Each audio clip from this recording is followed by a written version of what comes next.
We've all heard of the dark night of the soul, right? There is something that is even more powerful and impactful than dark night of the soul, and that is called DNA upgrades. The difference is when you're going through a dark night of the soul, you will experience the typical depression, feeling like nothing is working out, feeling like your ego is dissolving. But when you go through a DNA upgrade, it is to the bone, literally to your bones. You have just finished going through the dark night of the soul, and then you're going into DNA upgrade, which is tied into ascension. You are molecularly changing. Now, contrary to what modern scientists say, I believe DNA is completely changeable and malleable, even in the form that we are right now. Let me tell you why. Radiation changes DNA, right? You have these free radicals attaching to you, and that degrades you, that literally makes you melt away. So what makes us think other types of energy won't affect our DNA? After you've done the healing, after your ego has dissolved, you are now slowly going to integrate these lessons into your DNA because you have learned to be a new you. You have transformed.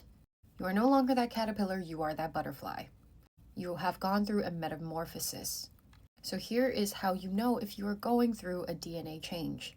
You will not recognize yourself anymore. Literally, something physically has changed. Maybe your metabolism quickens.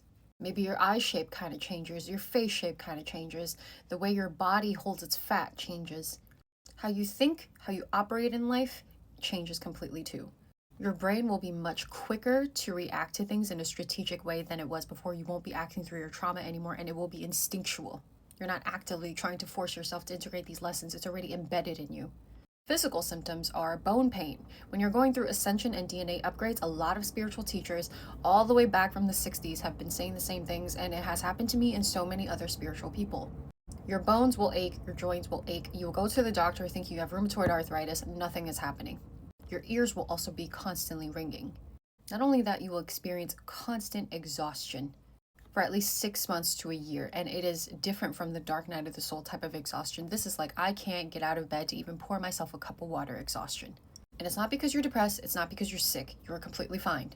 It's quite literally because your body cannot keep up with the amount of information, energy, DNA upgrades it's going through. Through your DNA upgrade, you will also have a surplus of psychic abilities that you've never had before just suddenly show up at your doorstep. Suddenly, you're a clairaudient. Suddenly, you can see into the future. Suddenly, you can see apparitions. You can talk to ghosts. People from the past, like dead people, are visiting you. And more of you guys are going to go through this awakening, whether you like it or not, because the time of ascension is here on Earth. And the funniest thing is, this type of like woo-woo nonsense that people used to make fun of spiritual people for is becoming mainstream. And I think this is all a part of divine timing because humanity needs to wake up. It's a part of a divine mission for a huge percentage of us to finally wake up.